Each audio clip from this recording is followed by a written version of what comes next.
The product is shit. Shitty product, yeah. Shitty is 375 square feet studio. 375 for a human being. So what you're saying is right now, compared to what you were seeing, what, a year ago, you're saying that the rental market, because when the numbers come out, they always keep showing us that rent prices are going up. They keep showing rent is going up. Vacancy rates are under 2%. Yeah. So yeah, well, not in the luxury condo market. Let me compare that. I had a So basically every condo that's been built in the last 4 years is in that pool, right? Because every condo, nobody hasn't come out as a luxury building in the last 5 years. There's nobody like going new building. New luxury is it's new. building. Yeah, it's luxury. It's not compared to right, it's not 50-year-old apartment building. Yeah. Yeah. Okay. And that's the problem too. That's and the I'm going to problem. say this. Yeah. Yeah. The product is shit. Shitty product, yeah. Shitty. Like the place on Jarvis is 375 square feet studio. 375 for a human being. Okay. And so what's the rent? What are they at? What's the rent on that? 1995. 1995. Ooh, it's like $5 a square foot. Here, do that again, TK. We need a new hooey. Over $5 a square foot. That's a steep price. That's a steep price to pay. Crazy. Hold on a sec. Is this this is like an investor that owns multiple condos throughout the city, or who is this? You? This guy is he's made a fortune buying pre-con over the years. A really nice guy. He doesn't move his tenants out or screw them around, so that's good. And does this one make money at that price? Oh God, no, of course not. Oh my God. Okay, so hold on. God knows how much. Well, I mean, I don't know. Those guys are leveraged because the pre-con guys are leveraged to the gills, but they own a lot and they made a lot of money in the last 10 years. I don't think this guy is leveraged because he's been doing it for like a long time. So he's sitting on like the guys that I know who are very wealthy, lots of like they got a ton of equity, they own a ton of units, they've been doing it for a long time, and they're just normal people who just got in at the right time and started buying them for 200,000-400,000 years ago. It's hard to get mortgages, so they're leveraged. They got private loans, they got different types of loans, that kind of stuff, because it's always been working for them in the past. They've got a fund. You know what I mean? It always works out in the end, right? It always works out. So they're stressed right now. Those guys, they're stressed.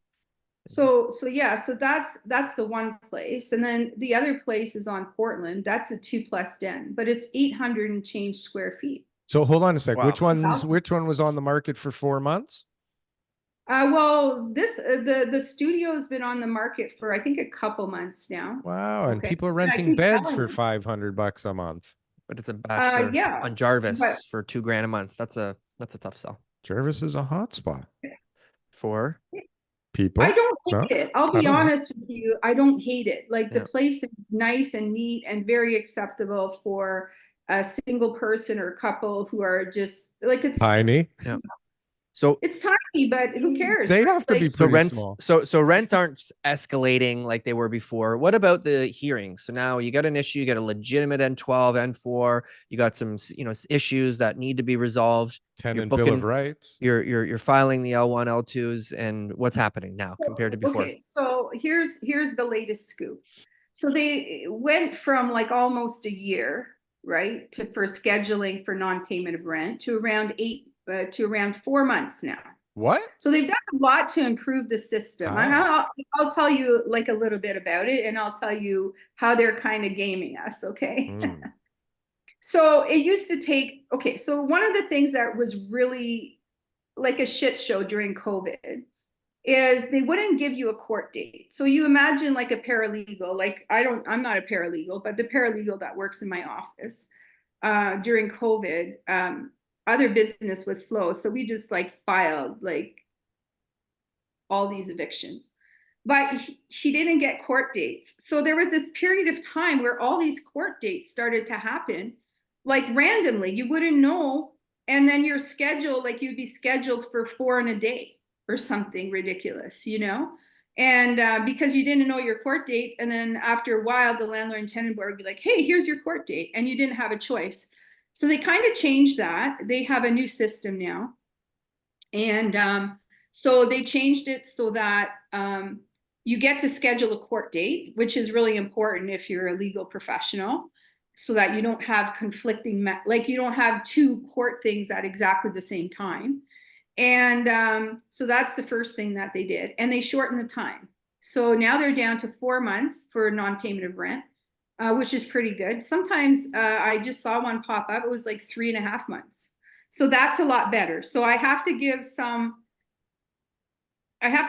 credit for working on that, because the main issue is non-payment of rent. A lot of the other issues can just hang on for a bit. Okay. Like, you know, L2s or whatever, but still they're working on it. So we have to give them some credit for that. The only, so now the downside of that is that they're scheduling like maybe 30 matters for a 4-hour block. So if you look at it, it takes like half of them get done. Yeah. So, you know, you better take your opportunity to do your matter, or you're going to left behind, you know, you're going to get adjourned. So, and in that kind of block is, you know, like, so you got to know the system. You got to be upfront. You got to be right in there. You cannot be messing around.